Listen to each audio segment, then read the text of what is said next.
Hi guys, welcome to Quick Throw and I am man of my words. Learn ethical hacking part 1 video இன்றைக்கி நான் first time post பண்ண போகிறேன். And இந்த வீடியோவில் என்ன நம்ம பார்க்க போகிறோம் அப்படின்னு டாபிக்ஸ் கேட்டிங்கன்னா how browsers works and websites and search இன்ஜின்ஸ்லாம் எப்படி ஒர்க் ஆகுது, அப்புறம் என்ன டிஃப்ரென்ஸ் HTTP அண்ட் HTTPS வெப்சைட்ஸ்க்கான என்ன டிஃப்ரென்ஸ்ன்றதை அந்த வீடியோ ஃபுல்லாக பார்க்க போகிறோம். ஸோ மறக்காம வீடியோ ஃபுல்லாக பார்த்துருங்க, லாஸ்ட் எண்ட் வரைக்கும் பாருங்கள். நம்ம இப்போ வீடியோக்குள்ளே போகலாம். ஓகே கைஸ், ஃபஸ்ட் ப்ரௌசர் என்ன, சர்ச் இன்ஜின் என்ன, வெப்சைட்ஸ் என்னது அண்ட் சர்வர் என்னன்றதை ஒரு சிம்பிளிஃபையாக சொல்லிடுறேன் கைஸ். ஃபஸ்ட்டு வெப்சைட் என்னன்னு கேட்டிங்கன்னா collection of HTML pages is called website. Guys, நிறைய HTML பேஜஸ் இந்த தான் பார்த்தீங்கன்னா ஒரு வெப்சைட். அண்ட் இதெல்லாம் எதில் வச்சிருப்பாங்கன்னு பார்த்தீங்கன்னா சர்வரில் தான் எல்லாம் வச்சிருப்பாங்க. ஸோ எங்கே இருக்கோ அதான் சர்வர் கைஸ். அண்ட் இதை நம்ம எப்படி அக்சஸ் பண்ணுறோம், user where it is access is called browser guys. நம்ம ப்ரௌசர் மூலமா தான் அது HTML ஃபைல்ஸ்லாம் சர்வர்லேருந்து அக்சஸ் பண்ணுறோம் கைஸ். அண்ட் இவ்வளோ தான் இதோட சிம்பிளிஃபைட் ஃபார்ம். அண்ட் ப்ரௌசர் எப்படின்னு கேட்டிங்கன்னா, இப்போ நீங்கள் பைத்தானில் ஒர்க் பண்ணியிருந்தீங்கன்னா பைத்தான் இன்டர்பிரட்டர் எப்படியோ அந்த மாதிரி தான் பார்த்தீங்கன்னா ப்ரௌசர். அண்ட் பைத்தான் நம்ம ரன் பண்ணும்போது அதோட ஸ்கிரிப்ட் ரைட் பண்ணுறோம்ல கைஸ், அந்த ஸ்கிரிப்ட் தான் பார்த்தீங்கன்னா அது HTML பேஜ். அந்த HTML பேஜ்ன்றது தான் அந்த கோடை வந்து ரெண்டர் பண்ணுறது தான் எதுன்னு பார்த்தீங்கன்னா browser guys. First get in to the video ஒரு ப்ராக்டிகல் பார்த்துட்டு வந்துடுவோம். ஃபஸ்ட் உங்கள் லேப்டாப் ஓப்பன் பண்ணிக்கோங்க அண்ட் அதில் இருக்க ப்ரௌசர் ஓப்பன் பண்ணிக்கோங்க. ப்ரௌசர் ஓப்பன் பண்ணிவிட்டு ஜஸ்ட் ஒரு fb.com அது anything you can do search அது சர்ச் பண்ணுங்க கைஸ். இப்போ நீங்கள் சர்ச் பண்ணோடனே உங்களுக்கு அதுக்கான வெப்சைட் வந்துடும். ஆனால் அது எப்படி வந்துச்சு, வாட் ஹேப்பன்ஸ் இந்த back end of the engineering. Front end engineering நம்ம பார்த்துட்டோம், ஜஸ்ட் நம்ம போய் சர்ச் பண்ணோம், நமக்கு வெப்சைட் கிடச்சிச்சு. ஸோ பேக் எண்டில் இதுக்கு என்னென்னலாம் ப்ராசஸ் நடந்ததுன்றது தான் இப்போ நம்ம டீட்டெயிலாக பார்க்க போகிறோம். Okay guys, let us see what happened in the back end engineering. Okay guys, first நீங்கள் உங்கள் லேப்டாப்பில் fb.com அப்படின்றத சர்ச் பண்ணி, இது fb.comன்றது எங்கே போகணும்னு பார்த்தீங்கன்னா சர்வருக்கு கடைசியாக போய் சேரும். ஆனால் சர்வருக்கு போகிறதுக்கு முன்னாடி ஸ்ட்ரெயிட்டாக சர்வருக்கு போயிடுமான்னு கேட்டிங்கன்னா ஸ்ட்ரெயிட்டாக சர்வருக்கு போகாது. நடுவில் ஒரு இன்டர்மீடியேட்டாக இருப்பாங்க. அவங்க தான் யாருன்னு கேட்டிங்கன்னா ISP, they are called internet service providers. And internet service ப்ரொவைடர்ஸ்னால் யாருன்னு கேட்டிங்கன்னா, இப்போ நான் வந்து ஜியோ சிம் யூஸ் பண்ணுறேன். ஸோ எனக்கு இன்டர்நெட் சர்வீஸ் ப்ரொவைடர் யாருன்னு கேட்டிங்கன்னா ஜியோ தான் என்னோட இன்டர்நெட் சர்வீஸ் ப்ரொவைடர். அந்த மாதிரி நீங்கள் ஏர்டெல் யூஸ் பண்ணிங்கன்னா உங்களோட இன்டர்நெட் சர்வீஸ் ப்ரொவைடர் யாருன்னு கேட்டிங்கன்னா ஏர்டெல் கைஸ். அண்ட் இவ்வளோ தான் ISP. அண்ட் நீங்கள் fb.comனு சர்ச் பண்ணுறது ஃபஸ்ட் யாருக்குன்னு போகணும்னு கேட்டிங்கன்னா ISPக்கு போகும், அது அவங்களோட இன்டர்நெட் சர்வீஸ் ப்ரொவைடருக்கு போகும். அண்ட் அவங்ககிட்ட ஒரு செட் ஆஃப் DNS சர்வர் இருக்கும், it's called domain name system சொல்லுவாங்க. அதை பற்றி நம்ம லேட்டராக பார்ப்போம். நெக்ஸ்ட் நீங்கள் fb.com வாங்க போய் ISP போன உடனே ISP என்ன பண்ணுவாங்கன்னா சர்வருக்கு அக்சஸ் கொடுப்பாங்க, அதை ஸ்ட்ரெயிட்டாக சர்வருக்கு அனுப்பிடுவாங்க அதை. அண்ட் சர்வர்லேருந்து ஒரு ரெஸ்பான்ஸ் வரும், திருப்பி உங்களுக்கு வந்து சர்வர்லேருந்து ISPக்கு ஒரு ரெஸ்பான்ஸ் வரும்.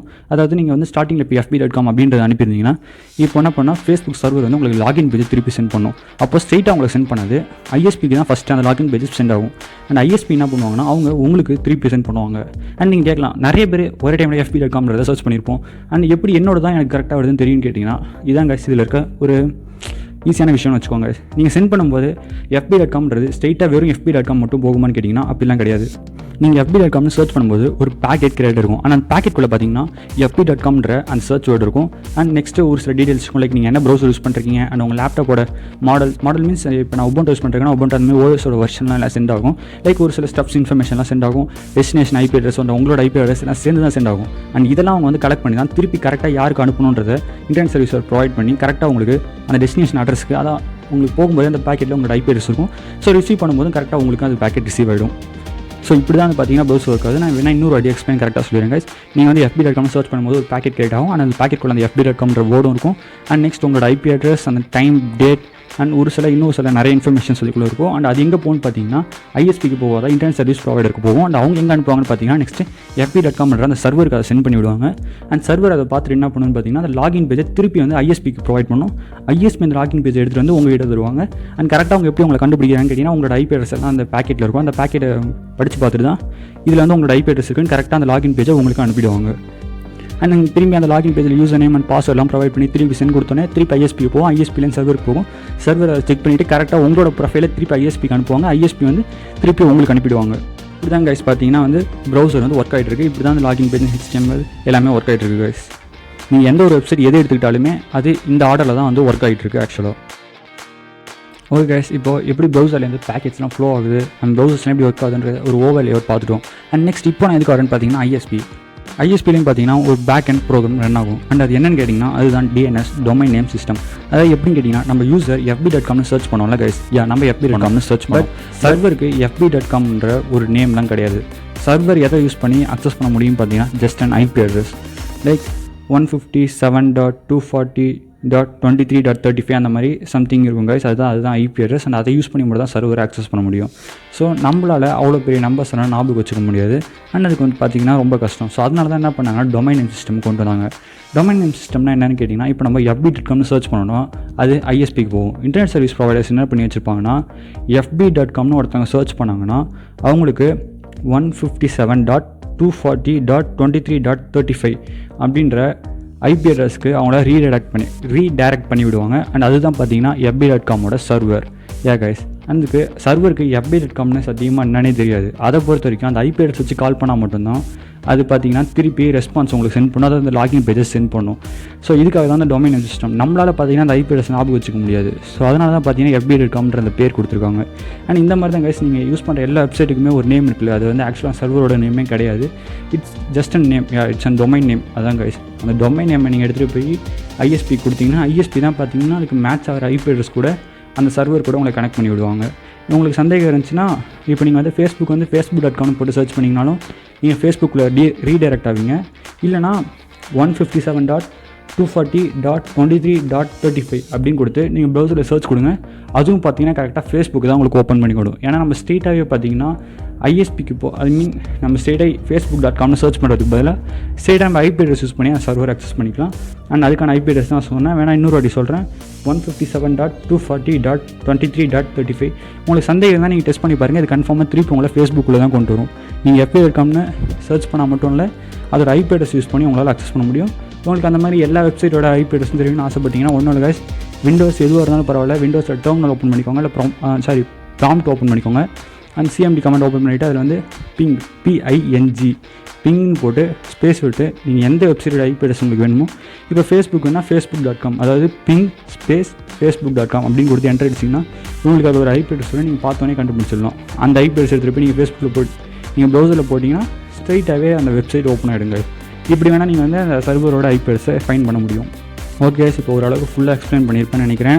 யூசர் நம்ம வந்து ப்ரௌசரில் வந்து சர்ச் பண்ணுறோம் fb.comன்றதை, அது பார்த்தீங்கன்னா எங்கே போகும்னு கேட்டிங்கன்னா இன்டர்நெட் சர்வீஸ் ப்ரொவைடருக்கு போகும். அண்ட் அவங்களோட டொமைன் நேம் சிஸ்டமில் செக் பண்ணி பார்ப்பாங்க fb.comக்கு எந்த ஐபி அட்ரஸ்னு. அந்த ஐபி அட்ரஸ்க்கு வந்து அந்த ரெக்வஸ்ட்டை வந்து ரீடைரக்ட் பண்ணி விடுவாங்க. அந்த ரெக்வஸ்ட் வந்து சர்வருக்கு போனதுக்கப்புறம் அந்த சர்வர் திருப்பி வந்து ஐஎஸ்பிக்கு சென்ட் பண்ணுவாங்க. அந்த ஐஎஸ்பி திருப்பி யூசருக்கு சென்ட் பண்ணுவாங்க. அண்ட் இவ்வளோ தான் கைஸ் பேசிக்காக நடக்கிற விஷயம். சரி, பேக்கேஜ்னு சொல்லிட்டு அதெல்லாம் இப்போ இருக்கும் அப்படின்னு கேட்டிங்கன்னா அதை நீங்கள் வந்து நேரடியாகவே பார்க்கலாம். அது பிரச்சனை இல்லை கைஸ். நீங்கள் வந்து உபுண்டு லினக்ஸ் சிஸ்டம் யூஸ் பண்ணுறீங்கன்னா ரொம்ப ஈஸி தான். நான் இப்போ வந்து எப்படின்னு சொல்கிறேன், வி கெட் இன்டு வீடியோ.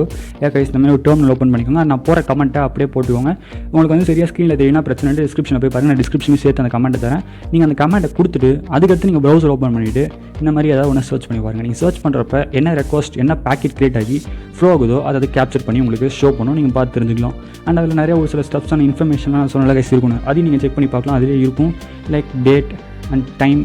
அப்புறம் பார்த்தீங்கன்னா நீங்கள் என்ன லினக்ஸ் டிஸ்ட்ரிபியூஷன் யூஸ் பண்ணுறீங்க, என்ன வெர்ஷன்றது போகும். அண்ட் நீங்கள் என்ன ப்ரௌசர் யூஸ் பண்ணுறீங்கன்றது அதுவும் போகும். உங்களோட ஐபி அட்ரஸ் எல்லாம் சேர்ந்தாங்க கைஸ் போகும். நீங்கள் வந்து அந்த பேக்கேஜ் அனலைஸ் பண்ணி பார்த்தீங்கன்னா உங்களுக்கு தெரியும். நான் சும்மா கொஞ்சம் பேக்கேஜ் காட்டுறேன், நீங்கள் பார்த்துக்கோங்க. இப்படி தான் இருக்கும் அந்த பேக்கேஜ் வந்து நீங்கள் கேப்சர் பண்ணுற இன்ஃபர்மேஷன்ஸ்லாம்.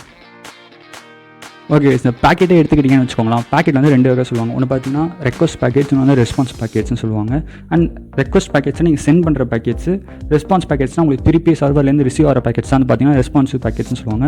அண்ட் ஜஸ்ட் ஒன் டர்மினேஜ் தான், ஒன்றும் பிரச்சனை கிடையாது கைஸ். அந்த எக்ஸாம்பிளுக்கு ஒன்று சொல்லணும்னா, நீங்கள் வந்து பேக்கேஜ் சென்ட் பண்ணும்போது என்னென்ன இருக்குன்னு கேட்டிங்கன்னா, நீங்கள் என்ன சர்ச் பண்ணிங்களோ அது இருக்கும் அந்த பேக்கெட்டில். அண்ட் உங்களோட டைம், டேட் அண்ட் உங்களோட IP address, destination IP address இருக்கும். அண்ட் ரிசீவ் ஆகும்போது என்னென்ன இருக்குன்னு கேட்டிங்கன்னா, நீங்கள் வந்து எதை சர்ச் பண்ணிங்களோ அதுக்கான ஆன்சர்ஸ் அண்ட் உங்களோட ஐபி அட்ரஸ் அண்ட் இன்னும் சில ஸ்டெப்ஸ்லாம் வரும் கைஸ். அண்ட் டைம், டேட் எல்லாம் சேர்த்து தான் வரும். அண்ட் அந்த மாதிரி ரிசீவ் ஆகும் கைஸ். அண்ட் இதுதான் பார்த்தீங்கன்னா சென்ட் ஆகும்போது பேக்கேஜில் இருக்க டீட்டெயில்ஸ் அண்ட் ரிசீவ் ஆகும்போது இருக்கிற டீட்டெயில்ஸ். நீங்கள் இதையும் வந்து வேணும்னா டிசிபி டம்ப் இதை யூஸ் பண்ணி நீங்கள் வந்து இன்னும் அனலைஸ் பண்ணி பார்த்தீங்கன்னா உங்களுக்கு நிறையாவே புரியும் கைஸ். ஓகே கைஸ், இப்போ நம்ம எல்லா வெப்சைட்டுமே ஓப்பன் பண்ணும்போது 2 டைப்ஸ் பார்த்துருக்கோம். லைக் நீங்கள் www அப்படின்னு வைக்கிறதுக்கு முன்னாடி பார்த்தீங்கன்னா HTTP அப்படின்னு இருக்கும், இல்லை HTTPS வெப்சைட்ஸ் அப்படி இருக்கும். அண்ட் இது ரெண்டுத்துக்கும் என்னடா மேஜர் டிஃப்ரென்ஸ் அப்படின்னு கேட்டிங்கன்னா, இப்போ வந்து HTTP வெப்சைட் வச்சுக்கிட்டீங்கன்னு வச்சுக்கோங்க கைஸ், இதில் வந்து பேக்கேஜ் ஃப்ளோ ஆகும் தெரியுமா. நம்ம அப்படி ஃப்ளோ ஆகும்போது பேக்கேஜ் நடுவில் ஒரு இன்டர்மீடியேட் இருந்தாருன்னா எடுத்துட்டாருன்னு வச்சுக்கோங்க, அந்த பேக்கேஜ் அவரால் தெளிவாகவே படிக்க முடியும். And maybe it can be அவர் வந்து அதை எடிட் பண்ணி நமக்கு சென்ட் பண்ண முடியும். நீங்கள் வந்து இப்போ ஃபேஸ்புக் வந்து சர்ச் பண்ணுறீங்கன்னு வச்சுக்கோங்க, ஃபேஸ்புக்கில் உங்களோட பாஸ்வேர்ட் அண்ட் யூசர் நேம் நீங்கள் கொடுத்து சர்ச் பண்ணுறீங்க. அப்போ நடுவில் ஒரு மேன் இந்த மிடில், அதாவது ஒரு இன்டர்மீடியேட்டர் அந்த பேக்கெட்டை கேட்ச் பண்ணிடுறாரு. அதை கேட்ச் பண்ணிட்டு அவர் படித்து பார்த்தாருனா உள்ளே என்ன இருக்குன்றது அவருக்கு தெளிவாக தெரிஞ்சிடும். ஸோ உங்களோட யூசர் நேம் அண்ட் பாஸ்வேர்டு இப்போ அவருக்கு தெரிஞ்சு போச்சு. அண்ட் இந்த மாதிரி கம்யூனிகேஷன் வந்து என்கிரிப்டாக இருக்காது, ஃப்ரீ டனலிங்காக இருக்கும். சப்போஸ் யாராவது பேட்சை கேப்சர் பண்ணிட்டாங்கன்னா ஈஸியாக படித்து பார்த்து என்னென்னு தெரிஞ்சுக்கலாம் அதுக்குள்ளே என்ன இன்ஃபர்மேஷன் இருக்குன்றது. பட் இதுவே HTTPSஆக இருந்துச்சுன்னா நீங்கள் உங்களுக்கு ப்ரௌசர் வந்து அந்த பேக்கெட் அந்த ப்ரௌசர் விட்டு வெளியே போயிடுச்சுன்னா என்கிரிப்ட் ஆகிடும். இட்ஸ் வந்து என் டு என்கிரிப்ஷன் மாதிரி கைஸ். என் டு என்கிரிப்ஷன் தான் கைஸ் அது.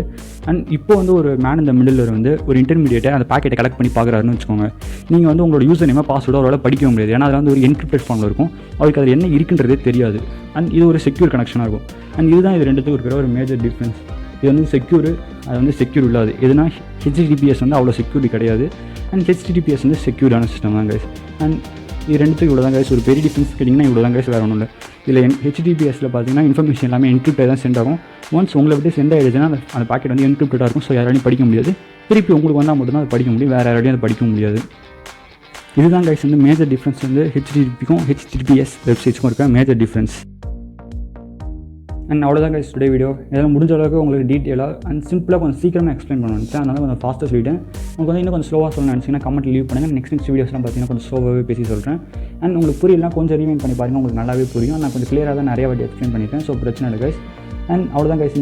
அண்ட் கைஸ் ஹேக்கிங் சம்மந்தப்பட்ட புக்ஸ் சாரி இன்டர்நெட்டிங் நெட்வொர்க்கிங் சம்மந்தப்பட்ட புக்ஸ் ஏதாவது வேணும்னா உங்களுக்கு பிரச்சனையே இல்லை. எங்களோட டெலிகிராம் சேனல் லிங்க் தரோம். அண்ட் அதில் பார்த்தீங்கன்னா நீங்கள் 256 மேலே இருக்க புக்ஸ் நாங்கள் வந்து ப்ளஸ் புக்ஸ் கொடுத்துருக்கோம். நீங்கள் அதை போய் டவுன்லோட் பண்ணிக்கலாம், பிரச்சனை இல்லை கைஸ். நாங்கள் எந்த டிஸ்கிரிப்ஷனில் தான் இருக்குது டெலிகிராம் லிங்க்.